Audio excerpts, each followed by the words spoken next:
We'll take a look at some garden inspirations right after this.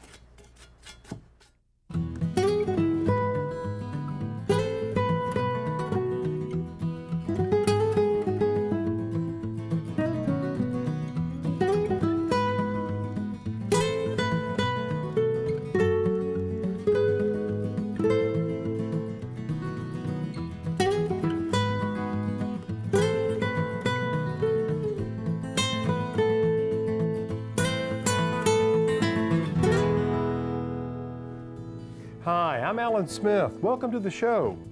Today we're all about garden inspirations. I don't know about you, but I can be inspired by very ordinary things. And when you can give them a special little twist, well, you can transform them into something really dynamic. For instance, I found this metal mask at a discount store. Very good price, but I don't really like the color, so I'm going to put a patina of age over it. This is really easy to accomplish, but we'll get to that a little later in the show. You know, people have been looking to the garden for inspiration for centuries. Why, even ancient mythology draws from this. Just take the Greeks and Romans. Often their stories and mythology stem from some aspect of the garden. There's Narcissus and daffodils, Venus and the golden apple of beauty, just to name a few. Artists have also been inspired by landscapes and flowers, like my friend Barry Thomas, who's an impressionist painter. And of course, homeowners are constantly looking to the garden for ideas on expanding their living space outdoors. And even authors look to nature for inspiration. Which is why in today's show, we're going to visit the garden of a great American writer and learn how the garden actually influenced Eudora Welty. While in Miss Welty's hometown of Jackson, Mississippi, we'll drop in on Felder Rushing and see his abundant garden. And later in the show, we'll learn how to create abundance in your garden by propagating roses. I hope in today's show you realize that inspiration can come from some of the most surprising places and from things that we regard as common or everyday. Now we're off to Mississippi for a colorful garden tour and a touch of history right after this.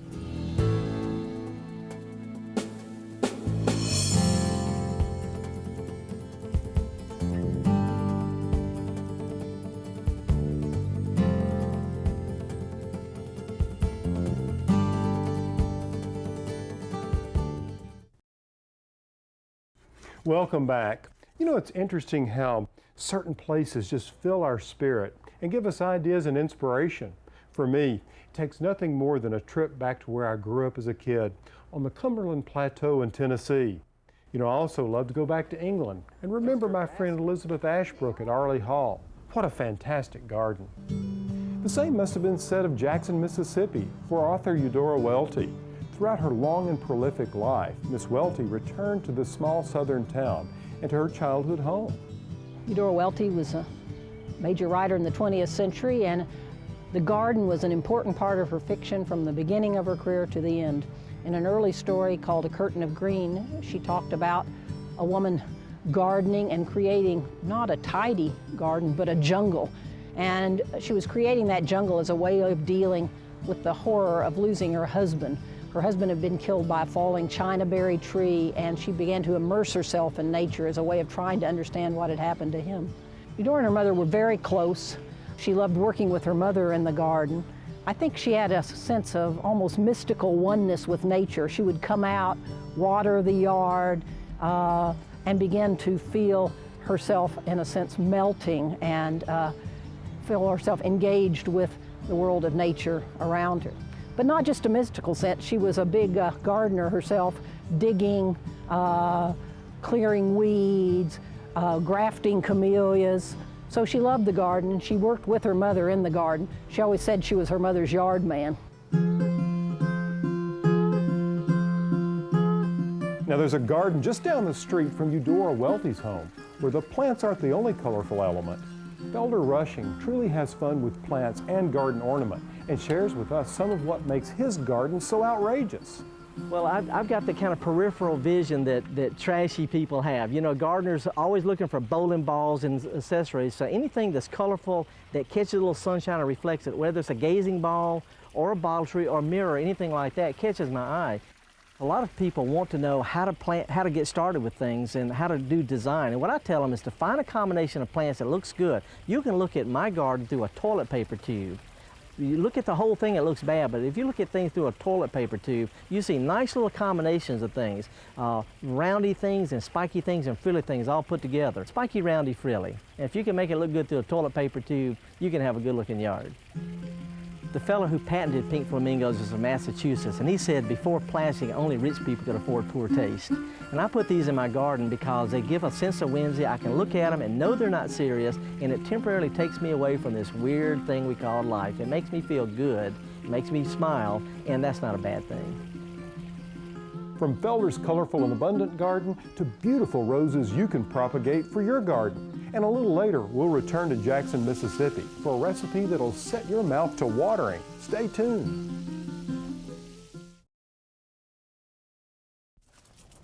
I can't imagine my garden without roses. Their fragrance and beauty, well, it's hard to beat.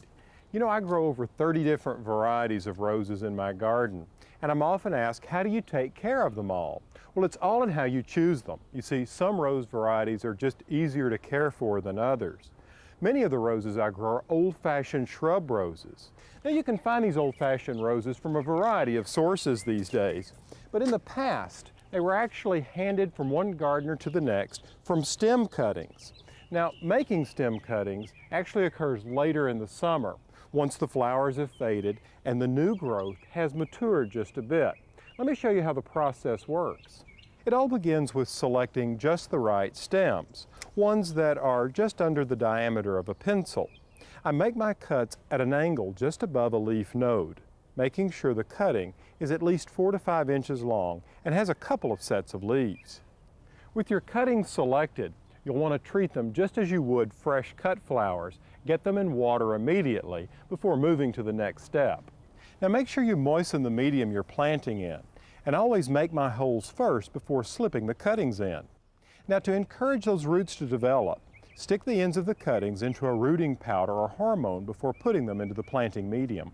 You'll find that certain roses actually root better than others. If you'd like a list of roses I've had good success in rooting, just check out our website. It's always interesting to me to see how people bring their passions into the garden. Take, for instance, a young couple who have children. Well, obviously those children are a passion, and they make a space for them in the garden. So it's interesting to see how they incorporate play areas such as sandboxes or swing sets into the garden itself. This playhouse was a little girl's pride and joy, but now she's grown up, but her parents continue to use it as a focal point in the garden and even add plants to the window boxes. In a similar situation, these parents decided to move, but they couldn't bear to leave behind their children's prized playhouse, so it found a new home and continues to be a feature in the garden. And one of the grandest examples of these larger-than-life dollhouses is at Old Westbury Gardens. This estate is about a lot more than just elegance and grandeur. You see, this was a family home for the Phipps, and they enjoyed it, and you can see elements of humor throughout. A touch of whimsy was important. You see, they had 4 children. They had all boys and 1 little girl. And when that little girl reached 10 years of age, she was presented with this little cottage. Just look at the authentic thatching for the roof and these massive timbers and stucco that make up the walls. It was a fun place to play on rainy days. Now, the garden encouraged children to explore.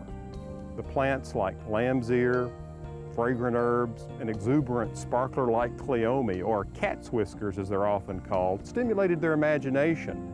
And the tiny fairy roses, morning glories, and zinnias along the picket fence added so much magic.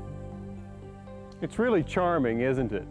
Well, you know, the Phipps were so concerned that the little boys would be jealous of what they had done for the little girl that they built 3 log cabins for them. Well, you can see who got the better end of the deal.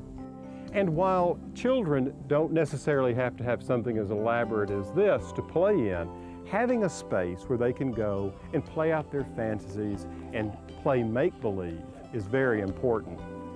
Up next, lightening the load in the garden, and later, the shrimp boat's in, and a Mississippi chef prepares a fresh from the sea treat. In a show on garden inspiration, I thought we'd pause for a moment and ponder the beauty of moss. We all want things to have that full-grown and mature look immediately. Not only do I desire to have the plants in my garden look established, I also like for the same to be true of my containers and walkways. Any paving material that has a nice patina of age seems to fit in so much better into the landscape for me. Often the new materials, such as this, just stand out too much. But of course, over time, this will be taken care of by the colonization of mosses, lichens, and algae. They'll knock off the brassy newness of it. One way to accelerate this process is to create a mixture that will help moss to colonize more rapidly by following a simple recipe. Start by using 1 part moss. You can collect it by scraping it off the top of the ground, and you'll have better luck finding it on the north side of buildings.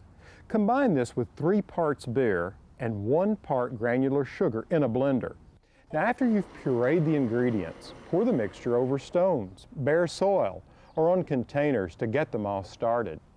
No matter how you use the moss, it's important to understand that it'll only grow when conditions are right. Moist, acidic soils are ideal. And remember, a moss ground cover like this can be a beautiful way to deal with some of those tough, shady areas. Okay, so what if you're on the flip side of this? What if you've got too much moss, especially on walkways and paths? To keep moss and algae from growing, you can treat your area with a simple solution of 3 tablespoons of household bleach in a quart of water. Spraying this on the moss eliminates the problem at least temporarily, but to be completely effective, it should be applied every week. The best way to keep moss away permanently is to change the conditions it's growing in. Moist shade is its preferred habitat, so by allowing more sun in, removing some tree limbs, and reducing watering in this area, you will discourage it from growing. One last tip. If you find that moss is growing in your lawn, this may be a sign that your soil is highly acidic. An application of agricultural lime can help you correct this problem. Now it's time for viewer questions.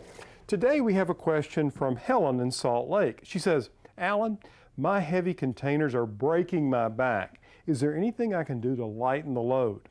Well, yes, Helen, there actually are several things you can do to make it easier. And I think containers should be a joy, not a problem. Now, one of the simplest devices is this handy little plant stand on wheels. It's made of real cedar, so that means it's durable. It's going to last for a long time. And as it ages, it'll turn a nice gray. And you can see I've placed this gorgeous glazed container on top. This is easy for moving around in the garden anywhere you want it. Now, you can also go for containers that are made of styrofoam like this one. It's very light, but it has a convincing finish on it that makes it look natural. Now, the other thing to keep in mind is soil. Don't use soil out of your backyard. Typically, it's heavy and full of clay. You want to go with a potting soil that's specifically blended for container gardening. This is light because it's made of a lot of humus and it has perlite in it to make sure that there are a lot of air spaces in the soil, which is key to healthy roots. When you have healthy and happy plants, you're going to have beautiful plants. Now, with all this talk about moving plants around, I've worked up an appetite. Up next, a Mississippi chef shares this tasty dish, so don't go away.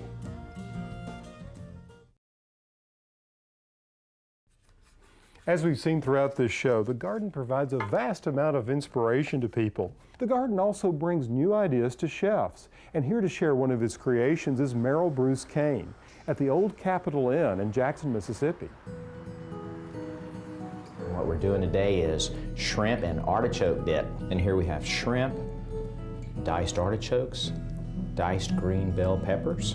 Here we have white diced onion, minced garlic, chopped green onions, diced red bell peppers, and then we have shredded Monterey Jack cheese. Now we're going to get a good medium-high heat on our skillet. Now we're going to start with the butter. Then we're going to start sauteing our shrimp. Now cook the shrimp just until it's light pink because we don't want to overcook the shrimp. All right, now we're sauteing the artichokes and the shrimps. We're fixing to add the bell peppers, nice fresh green diced bell peppers. Plenty of those. Those make it real nice and tasty. All right, now we're going to add some white minced onion, a little garlic. Get it all good. Want that good and wilted. All right, now it's time to add our green onions. and our diced bell peppers. You can use pimentos if you like. Either one works very nice. All right, now we're gonna add the shredded jack cheese. You can use a nice white Velveeta as well. Get that cheese good and coated. Now the cheese is gonna bind it all together, nice and creamy and smooth. We'll stir it until it's nice and bubbly and well blended. All right, now for the final touches, we're just gonna put a touch of black pepper, maybe just a little parsley and some chives for garnish and color, and voila, there you have it, our artichoke and shrimp dip. We serve it with crostinis or some type of herb focaccia bread, and it'll be a hit at anyone's party. Well, as you can see, I've just about finished up my project of taking this piece of iron and putting an aged patina on it. It really took only a few ingredients: an old brush, a sponge, a bit of water, and some latex paint. And the color I chose here is one from Sherwin-Williams called Dried Thyme. And I just brushed it on and then applied a little water to dilute it, and then wiped it off with a sponge. It was as simple as that. Now, if you'd like more information on any of the projects and the recipe you found in today's show, just check out my website. That's pallansmith.com. Until next time, from the garden, I'm Alan Smith.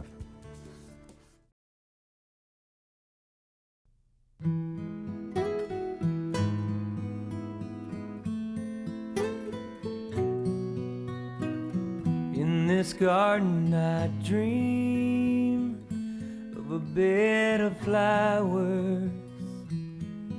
Bluebirds sing of the beauty all around us. And every time the sun comes out, I can't help but smile. Oh, no, I can't help but smile.